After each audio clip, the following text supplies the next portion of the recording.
आपने law of attraction के बारे में जरूर सुना होगा, लेकिन रुकें, आज हम कुछ इससे भी ज्यादा इंपॉर्टेंट डिस्कस करने वाले हैं, द लॉ ऑफ वाइब्रेशन।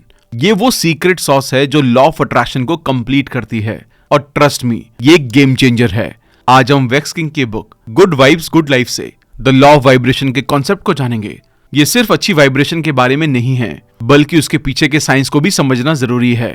और शायद आज के बाद आपको ये महसूस हो कि लॉ ऑफ वाइब्रेशन शायद लॉ ऑफ अट्रैक्शन से भी ज्यादा जरूरी है। आई एम श्योर आप भी मेरी तरह इसको जानने के लिए बहुत एक्साइटेड हैं। हर चीज एटम से बनी है और हर एटम एक छोटा सा वाइब्रेशनल फोर्स है, इसलिए सभी चीजें और एनर्जी नेचुरली वाइब्रेशनल है। अगर आप स्कूल टाइम को याद करें तो हमें सिखाया गया था कि सॉलिड, लिक्विड और गैस सभी मैटर अलग अलग स्टेट हैं। मॉलिक्यूलर लेवल पर वाइब्रेशन की फ्रीक्वेंसी ही डिफाइन करती है कि वो किस स्टेट में है और हमें कैसे दिखाई देते हैं, सॉलिड, लिक्विड या गैस। इसलिए रियलिटी को समझने के लिए हमें उसके साथ वाइब्रेशनली जुड़ना होगा। एग्जाम्पल के लिए हमारे कान सिर्फ वही आवाजें सुन सकते हैं जो पर सेकेंड 20 से 20,000 वाइब्रेशन स्पीड के बीच होती हैं। इसका मतलब ये नहीं है कि दूसरी आवाजें मौजूद नहीं है, बस हम उन्हें समझ नहीं सकते क्योंकि हमारे कानों की वाइब्रेशनल फ्रीक्वेंसी 20 से 20,000 साउंड लेवल तक ही मैच कर सकती हैं। अपनी बुक द वाइब्रेशनल यूनिवर्स में स्पिरिचुअल ऑथर जेम्स माइकल कहते हैं कि हमारी 5 सेंसेस, हमारे थॉट्स, मैटर और एनर्जी सभी वाइब्रेशनल है। इसलिए लॉ ऑफ वाइब्रेशन के अकॉर्डिंग हम अपनी रियलिटी को कंट्रोल कर सकते हैं। इसके लिए अपनी वाइब्स वैसी रखें जैसी आप रियलिटी में होते हुए देखना चाहते हैं। Change how you think, feel, speak and act and you begin to change your world. यानी कि अपने सोचने, महसूस करने, बोलने और करने का तरीका बदलो और देखना आपकी दुनिया बदलने लगेगी। किसी थॉट को एग्जिस्टेंस में लाने के लिए आपको उसकी वाइब्रेशनल फ्रीक्वेंसी से मेल खाना चाहिए। कोई चीज हमारे लिए जितना ज्यादा रियल या सॉलिड होती है, हम वाइब्रेशनली उसके उतने ही करीब होते हैं। यही वजह है कि जब आप किसी चीज पर सचमुच विश्वास करते हैं और ऐसे बिहेव करते हैं जैसे कि वो पहले से ही सच हो, तो आप उसके फिजिकल वर्ल्ड में आपके सामने आने की पॉसिबिलिटी बढ़ा देते हैं। जिस रियलिटी को आप पाना चाहते हैं, उसे पाने या एक्सपीरियंस करने के लिए आपको उस चीज के साथ अपना एनर्जी लेवल मैच करना चाहिए। इसका मतलब ये है कि आपके थॉट्स, फीलिंग्स, वर्ड्स और एक्शंस को आप जो चाहते हैं उसके अकॉर्डिंग होना चाहिए। इसे 2 ट्यूनिंग फोर्क से समझिए जो एक ही फ्रीक्वेंसी पर कैलिब्रेट किए गए हैं। अगर आप उनमें से एक को हिलाते हैं तो दोनों एक दूसरे से टच होंगे और दूसरा फोर्क भी वाइब्रेट करने लगता है। अब क्योंकि वो दोनों सेम फ्रीक्वेंसी पर हैं, इसलिए जब एक पर एनर्जी लगती है तो वो दूसरे में अपने आप ट्रांसफर हो जाती है। अगर वो सेम फ्रीक्वेंसी पर नहीं होंगे तो एक पर लगने वाली एनर्जी दूसरे को ट्यून नहीं करेगी। इसी तरह किसी स्पेसिफिक रेडियो स्टेशन को सुनने के लिए रिसीवर को उस स्टेशन की फ्रीक्वेंसी के अकॉर्डिंग ट्यून करना होगा। यही सिर्फ एक तरीका है जिससे आप इसे सुन सकते हैं। अगर आप एक अलग फ्रीक्वेंसी को ट्यून करते हैं तो एक पूरी तरह से अलग स्टेशन को सुनने लगेंगे। एक बार जब आप किसी चीज के साथ वाइब्रेशन लेवल पर आ जाते हैं तो उसे अपनी रियलिटी में ट्रैक करना शुरू कर देते हैं। आप किस फ्रीक्वेंसी पर हैं, इसे जानने का सबसे अच्छा तरीका आपकी फीलिंग को ऑब्जर्व करना है। हमारी फीलिंग्स हमारी एनर्जी या वाइब्रेशन का सच्चा रिफ्लेक्शन दिखाती है। कभी कभी हम ये मान लेते हैं कि हम पॉजिटिव स्टेट ऑफ माइंड में हैं या अच्छे मूड के साथ अपने काम को कर रहे हैं, लेकिन अपने अंदर से हम जानते हैं कि ऐसा नहीं है, हम सिर्फ दिखावा कर रहे हैं। अगर आप अपनी फीलिंग्स पर ध्यान दें तो अपने वाइब्रेशन के रियल नेचर को देख सकते हैं और इस तरह आप समझ सकते हैं कि लाइफ में क्या ट्रैक कर रहे हैं, क्योंकि जैसा हम फील करते हैं वैसा ही अपनी रियल लाइफ में ट्रैक करते हैं। अगर आप पॉजिटिव फील करते हैं तो पॉजिटिव बातें सोचेंगे और as a result positive action लेंगे, जिससे रिजल्ट भी पॉजिटिव मिलेगा। आपने नोटिस किया होगा किसी मनचाही चीज पर बात करने के लिए अच्छे और पॉजिटिव वर्ड्स का यूज किया जाता है। एग्जाम्पल के लिए हर बार जब आप किसी पास्ट के मोमेंट को अच्छे या पॉजिटिव एक्सपीरियंस की तरह बता रहे होते हैं तो इसे इस तरह से फील कर रहे होते हैं कि ये आपकी उम्मीद के अकॉर्डिंग हुआ या कम से कम उतना बुरा नहीं हुआ जितना हो सकता था। मेनली आप इसमें वो चीजें देखते हैं जो आप चाहते हैं, इसलिए ये आपको अच्छा फील कराती हैं। लाइफ की सभी डिजायर्स एक अच्छा इमोशनल स्टेट लाने और दुख की फीलिंग से बचने के लिए पूरी की जाती हैं। हम में से ज्यादातर लोग मानते हैं कि अपनी डिजायर को पा लेने से खुशी मिलेगी, और जैसा कि आप जान चुके हैं कि फीलिंग सबसे पावरफुल वाइब्रेशन में से एक है जिसे आप कंट्रोल कर सकते हैं। इसलिए आपको अच्छी फीलिंग को फील करने के मौके ढूंढते रहने चाहिए ताकि अच्छा फील करने वाली सिचुएशन को आप अपनी लाइफ में अट्रैक्ट करते रहें। जरा इस बारे में सोचें, जब आप अच्छा फील करते हैं तो आपकी लाइफ भी अच्छी होने लगती है। अगर आप लगातार अच्छी वाइब्रेशन को एक्सपीरियंस करते हैं तो हमेशा अपनी लाइफ को पॉजिटिविटी की तरह ही देखेंगे। डॉक्टर हेंस जेनी जो साइमेटिक्स वर्ड को दुनिया के सामने लाए, जिसमें विजुअल साउंड और वाइब्रेशन को स्टडी किया जाता है, उनके सबसे फेमस एक्सपेरिमेंट में से एक फ्लैट मेटल की प्लेट पर छिड़की हुई रेत पर साउंड के इफेक्ट को दिखाता है, जिसके किनारे पर एक वायलिन बो को हिलाकर अलग अलग फ्रीक्वेंसी पर वाइब्रेट किया जाता है। अलग अलग फ्रीक्वेंसीज के बेस पर अलग अलग पैटर्न बनते हैं। जैसे हाई वाइब्रेशन पर सुंदर पैटर्न बनते हैं, कम वाइब्रेशन पर अट्रैक्टिव शेप्स बनती हैं। आइडियली हम लाइफ में जितना हो सके उतना लविंग और अच्छा फील करना चाहते हैं। पॉजिटिविटी की हाई वाइब्रेशन फीलिंग्स ही हैं जो हमें ऐसा फील करवा सकती हैं। इसके अपोजिट जेलेसी, गुस्से और निराशा की फीलिंग्स में बहुत कम वाइब्रेशन होती है। ये ऐसी चीजों को और ज्यादा अट्रैक्ट करेंगी जो हम नहीं चाहते हैं। लॉ ऑफ वाइब्रेशन के अकॉर्डिंग अच्छी वाइब्रेशन या फीलिंग्स पाने के लिए हमें अच्छी वाइब्रेशन सेंड करनी चाहिए। वाइब्रेशन फ्रीक्वेंसीज के ट्रांसमीटर और रिसीवर के नाते हम जो वाइब्रेशन छोड़ते हैं वो हमेशा उन चीजों को खींचती है जो सेम फ्रीक्वेंसी पर वाइब्रेट कर रही हैं। इसका मतलब ये है कि जो फीलिंग्स हम यूनिवर्स में एक्सप्रेस करते हैं वो सेम वाइब्रेशनल फ्रीक्वेंसी से होकर हमारे पास वापस आ जाएंगी। इसलिए अगर आप खुशी की फीलिंग्स भेजते हैं तो आपको खुशी फील करने के लिए और भी चीजें दी जाएंगी। कई लोगों को गलतफहमी होती है कि आप सिर्फ तब अच्छा फील करेंगे जब आपको वो मिल जाए जो आप चाहते हैं। सच तो ये है कि आप अभी से अच्छा फील कर सकते हैं। सेल्फ लव और अपनी वाइब्रेशन के लेवल को बढ़ाना साथ साथ चलते हैं।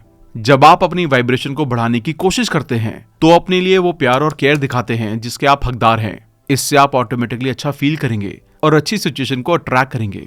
पॉजिटिव एक्शंस लेकर और अपना माइंडसेट बदलकर आप अच्छी चीजें मैनिफेस्ट करेंगे और इस तरह अपने आप से प्यार करके आप वो लाइफ जिएंगे जिससे आप प्यार करते हैं। अपनी वाइब्रेशन के लेवल को हाई रखने के लिए इन पॉजिटिव लाइफस्टाइल हैबिट्स को अपनी डेली लाइफ में अपनाएं। फर्स्ट है, अपने आप को पॉजिटिव लोगों के आसपास रखें। अपने आप को ऐसे लोगों से घेरें जो आपसे हाई वाइब्रेशन पर हों। ऐसे लोगों के आसपास रहें जो आपसे बेहतर फील कर रहे हों, क्योंकि एनर्जी ट्रांसफर होती है। जब आप अच्छा फील नहीं कर रहे हों तो उन लोगों के आसपास रहने की कोशिश करें जो पॉजिटिव हैं। वो आपसे ज्यादा पॉजिटिव एनर्जी वाइब्रेट कर रहे हैं, इसलिए इस बात की अच्छी पॉसिबिलिटी है कि आप उनकी कुछ एनर्जी को ऑब्जर्व कर लेंगे। जिस तरह ग्रीन एल्गा, क्लेमाइडोमोनस, रेनहार्डिटी को रिसर्चर्स ने दूसरे पौधों से एनर्जी खींचते हुए पाया, हम इंसानों के लिए भी कुछ ऐसा ही है। क्या आप कभी किसी से पहली बार मिले और ऐसा फील हुआ कि वो इंसान अच्छा है? आपको तुरंत पता नहीं चलता कि क्या अच्छा है, लेकिन कुछ टाइम साथ रहने के बाद पता चल ही जाता है कि इस फीलिंग का एक जेन्युइन रीजन था, क्योंकि एनर्जी हमेशा सच बोलती है। आपने शायद इसके अपोजिट भी एक्सपीरियंस किया होगा। कुछ लोग ऐसे होते हैं जिन्हें पॉजिटिव एनर्जी से भरपूर मानते हैं। वो हमेशा अपने आसपास के लोगों में अपनी अच्छी फीलिंग्स को फैलाते दिखते हैं। मैंने भी कई बार इस तरह के खुश रहने वाले लोगों के बीच रहकर अपने इमोशनल स्टेट को बदला है। इसके अलावा पॉजिटिव लोग हमारी प्रॉब्लम्स को ठीक करने का एक अच्छा नजरिया भी दे सकते हैं और पॉजिटिव माहौल में होने के कारण हम जिस दौर से गुजर रहे हैं उस पर उनके पॉजिटिव वाइब्रेशन के इन्फ्लुएंस से हमारे ऑप्टिमिस्टिक या आशावादी बनने के चांसेस बढ़ जाते हैं। वो सिचुएशन में पॉजिटिविटी तलाशने की कोशिश करेंगे और हमें अपना ध्यान किसी ऐसी चीज पर फोकस करने में मदद करेंगे जिससे हमारा मोटिवेशन बढ़े। इसलिए पॉजिटिव लोगों के साथ अच्छे और मजबूत रिलेशन बनाते रहें।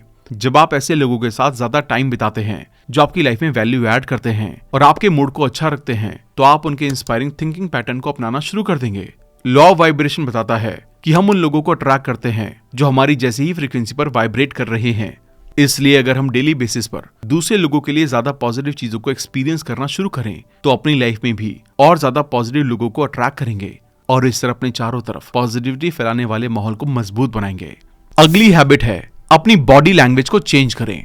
अगर आप किसी ऐसे इंसान की तरह बिहेव करते हैं जो अच्छा फील करता है तो आपका इनर इमोशनल स्टेट बदल जाएगा और आपकी वाइब्रेशन बढ़ जाएंगी। शायद आपको लग रहा होगा कि इससे वाइब्रेशन बढ़ाने का क्या कनेक्शन, लेकिन fake it till you make it idea कई बार प्रूव हो चुका है। एग्जाम्पल के लिए मोहम्मद अली कहते हैं, एक बेस्ट चैंपियन बनने के लिए सबसे पहले आपको विश्वास होना चाहिए कि आप बेस्ट हैं। अगर आप नहीं हैं तो बनने तक इसका दिखावा करें कि आप हैं। सोनी लिस्टन के साथ अली की लड़ाई का एग्जाम्पल लेते हैं।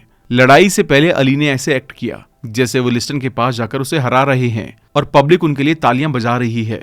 साइकोलॉजिस्ट एमी कैटी अपने एक्सपीरियंस से कहते हैं कि हमारी बॉडी लैंग्वेज न सिर्फ दूसरों को हमें देखने के तरीके को इन्फ्लुएंस करती है, बल्कि ये भी इन्फ्लुएंस करती है कि हम खुद को कैसे देखते हैं। एमी बताते हैं कि दिन में सिर्फ 2 मिनट के लिए पावर से रिलेटेड 3 आसन करने से आप अपने कॉन्फिडेंस हार्मोन टेस्टोस्टेरोन को 20% तक बढ़ा लेंगे और स्ट्रेस हार्मोन में 25% तक कमी ला सकते हैं। रिपोर्ट में पाया गया है कि पावर पोज ज्यादा पावरफुल फील करने का एक आसान तरीका है। कुछ लोग दूसरों से ध्यान खींचने के लिए अपने पैसे या पोजीशन का दिखावा करते हैं ताकि वो अपने बारे में बेहतर फील कर सके, जो कि ठीक है लेकिन परमानेंट नहीं है। लेकिन अगर आप अपना कॉन्फिडेंस बढ़ाने और जहां आप जा रहे हैं उसके बारे में बेहतर फील करने के लिए काम करते हैं तो ये एक यूजफुल टेक्निक बन जाती है।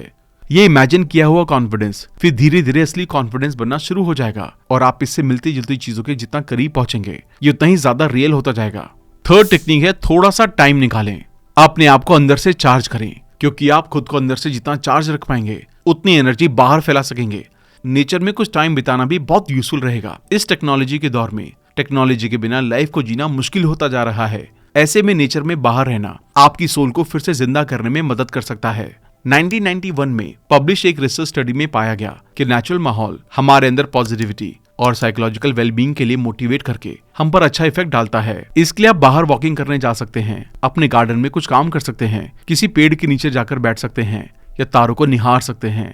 अगर सूरज चमक रहा है तो रोशनी की किरणों को ऑब्जर्व करने से आपके विटामिन डी और सेरोटोनिन के लेवल को बढ़ाने में मदद मिल सकती है। ये एक हैप्पी हार्मोन है जो नेचुरल मूड स्टेबलाइजर की तरह काम करता है, यानी कि इससे आपका मूड अपने आप अच्छा होने लगेगा। फोर्थ टेक्निक है इंस्पिरेशन के लिए किसी चीज को ढूंढें।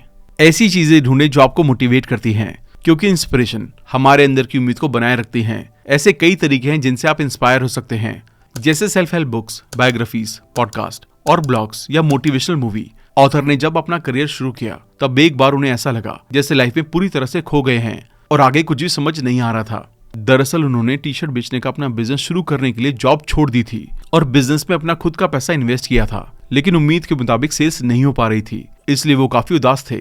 उनका खुद पर भरोसा कम होने लगा था, इसलिए उन्होंने अलग अलग पर्सनल डेवलपमेंट की ऑडियो बुक सुनी, सेल्फ हेल्प बुक सुनी, ऑनलाइन वीडियोस देखे और उन दोस्तों से बात करना शुरू कर दिया जिन्होंने उनकी तरह ही स्टार्टअप किया था और आज सक्सेसफुली अपना बिजनेस चला रहे थे। उन्होंने इन सब के जरिए ये सीखना शुरू किया कि दूसरे लोगों ने कैसे अपनी लाइफ की प्रॉब्लम को ठीक किया और आज वहां पहुंचे। ये सब सीखकर वो मोटिवेटेड फील करने लगे और उनका कॉन्फिडेंस बढ़ गया। इन लोगों की कहानियों ने उन्हें इंस्पायर किया कि उनका ये फेलियर उनकी डेस्टिनेशन नहीं है। जिस किसी ने भी कोई बड़ी अचीवमेंट हासिल की है उसे बड़े चैलेंजेस या फेलियर का सामना करना पड़ा है। फेलियर तभी डेस्टिनेशन बनता है जब आप गिव अप कर दें। हालांकि उनका टी शर्ट बिजनेस नहीं चल पाया, लेकिन इससे बदलाव की शुरुआत हुई जिससे उन्हें बहुत फायदा मिला। इस तरह जब आप मोटिवेटेड होते हैं तो इंस्पिरेशन मिलती है, जहां जा रहे हैं उस बारे में अच्छा फील करते हैं और लाइफ की उन पॉसिबिलिटीज को देखना शुरू कर देते हैं जो हासिल की जा सकती हैं। और आखिरी पॉइंट है ग्रैटिट्यूड एक्सप्रेस करें। इससे पहले कि आप अपने स्कूल के बारे में शिकायत करें, याद रखें कि कुछ लोगों को एजुकेशन भी नहीं मिल पाती है। इससे पहले कि आप अपने मोटे होने की शिकायत करें, याद रखें कि कुछ लोगों के पास खाना भी नहीं है। इससे पहले कि आप अपनी जॉब के बारे में शिकायत करें, याद रखें कि कुछ लोगों के पास पैसा और जॉब कुछ भी नहीं है। इससे पहले कि आप अपने घर की सफाई के बारे में शिकायत करें, याद रखें कि कुछ लोगों के पास रहने की कोई भी जगह नहीं है। थैंकफुल रहना सबसे आसान और पावरफुल आदतों में से एक है जिसे आप अपना सकते हैं। हर दिन अपनी ब्लेसिंग्स को गिनकर आप अपने मन को अपने आसपास की हर चीज में अच्छाई देखने के लिए तैयार कर सकते हैं। जल्द ही आप सबकॉन्शियसली चीजों का अच्छा पहलू देखना शुरू कर देंगे और लाइफ के बारे में अच्छा फील करने लगेंगे, क्योंकि जब आप ग्रैटिट्यूड फील कर रहे हो तो बुरा फील नहीं कर सकते। लेकिन ग्रैटिट्यूड एक्सप्रेस करना सुनने में जितना आसान लगता है, ज्यादातर लोग उसमें उतना ही स्ट्रगल करते हैं। मैं एक बार दुनिया के सबसे सफल लोगों के बारे में पढ़ रहा था और मैंने देखा कि उन सब में ग्रेटफुल रहना एक कॉमन आदत थी। उस टाइम मैंने इसके बारे में ज्यादा नहीं सोचा, लेकिन जैसे जैसे मैं बड़ा हुआ मुझे इसकी वैल्यू समझ में आने लगी। मैंने फील किया कि हम थैंकफुल हुए बिना खुशी फील नहीं कर सकते। थैंकफुल होना खुशी का एक इम्पॉर्टेंट सोर्स है। इसके अलावा ग्रेटफुलनेस एक्सप्रेस करके हम न सिर्फ अपनी वाइब्रेशन कंडीशन को अच्छी चीजें अट्रैक्ट करने के लिए ज्यादा मैग्नेटिक बना देते हैं, बल्कि अच्छी चीजों को अपने पास बनाए रखने के भी काबिल बन जाते हैं। लोग हर दिन लगातार दूसरों से अपना कंपैरिजन करते रहते हैं और हम में से ज्यादातर लोग शायद ही कभी एक्सेप्ट करते हैं कि हमारे पास वो है जो दूसरे चाहते हैं। जरा उन लोगों के बारे में सोचे जिन्हें रोज वॉर जैसी सिचुएशन से गुजरना पड़ता है, लेकिन हम ऐसी परेशानियों से पूरी तरह से सिक्योर हैं। ऑथर के पास एक बार कंसल्टेशन के लिए विल नाम का आदमी आया। विल ने आते ही अपनी परेशानियां ऑथर को सुनानी शुरू कर दी। जब उसने अपनी प्रॉब्लम्स बताना शुरू किया तो ऑथर ने उसे उन चीजों के बारे में पूछा जिसके लिए वो थैंकफुल है। विल ने जवाब दिया, अभी तो मेरे दिमाग में ऐसी कोई बात नहीं आ रही है। ऑथर को पता था कि उसकी कार उसके लिए बहुत मायने रखती है, इसलिए उन्होंने पूछा, आपकी कार कैसी है? उसने जवाब दिया, हाँ मुझे लगता है कि मैं अपनी कार के लिए थैंकफुल हूँ। ग्रेटफुलनेस की तरफ बढ़ने की एक अच्छी शुरुआत थी। फिर उन्होंने विल से पूछा कि अगर उसके पास अपनी कार नहीं होगी तो क्या होगा। वो एक पल के लिए रुककर इस बारे में सोचने लगा। फिर उसने बताना शुरू किया, मैं काम पर नहीं जाऊंगा, किराने का सामान नहीं ले पाऊंगा, अपने दोस्तों से मिलने नहीं जा पाऊंगा और अपने बच्चों को भी स्कूल से लेने नहीं जा पाऊंगा। ऑथर उसका चेहरा देख रहे थे कि इन छोटी छोटी चीजों के लिए अनजाने में ही थैंकफुल होने से कैसे उसका चेहरा खिलने लगा था। फिर से ऑथर ने पूछा, अगर आप अपने बच्चों को लेने नहीं जा पाएंगे तो क्या होगा? उसने जवाब दिया, उन्हें पैदल आना जाना पड़ेगा या बस लेनी होगी। इससे उन्हें ठंड में बहुत ठंड लगेगी और बरसात में तो बारिश की वजह से वो लेट भी हो सकते हैं। इसी तरह उसने अपनी कार की अच्छाइयों के बारे में सोचना शुरू कर दिया और आखिरकार उसने एक्सेप्ट किया कि वो इसलिए बहुत थैंकफुल है कि उसके पास न सिर्फ एक कार है, बल्कि इससे उसे उन लोगों की लाइफ को बेहतर बनाने में भी मदद मिली जिनसे वो प्यार करता है। इस तरह उसका माइंडसेट बदलने लगा और वो अपनी लाइफ की चीजों में अच्छाइयां देखने लगा। तो आप भी ग्रैटिट्यूड की प्रैक्टिस करते टाइम इमेजिन करें कि किस चीज के लिए आप ग्रैटिट्यूड एक्सप्रेस कर रहे हैं और उसके बिना आपकी लाइफ कितनी अलग होगी। इससे आपके अंदर पॉजिटिव फीलिंग्स आएंगी और इस तरह आप हमेशा थैंकफुल रहने लग जाएंगे। थैंक यू दोस्तों। आई होप आपको लॉ ऑफ वाइब्रेशन के बारे में बहुत अच्छी डिटेल मिल गई होगी और आप ये भी समझ गए होंगे कि अगर आप लॉ ऑफ अट्रैक्शन पर काम करना चाहते हैं तो लॉ ऑफ वाइब्रेशन को समझना बहुत ज्यादा जरूरी है। अगर आप अपनी वाइब्रेशन को अच्छा नहीं कर पाएंगे, पॉजिटिव नहीं कर पाएंगे, तो आप लाइफ में भी कुछ अट्रैक्ट नहीं कर पाएंगे। अगर इस वीडियो से आपको बहुत मदद मिली तो मुझे कमेंट करके जरूर बताएं और कमेंट करके लिखें, आई रेज माई वाइब्रेशन। जल्दी मिलते हैं और भी बेहतरीन वीडियो के साथ। Thank you so much.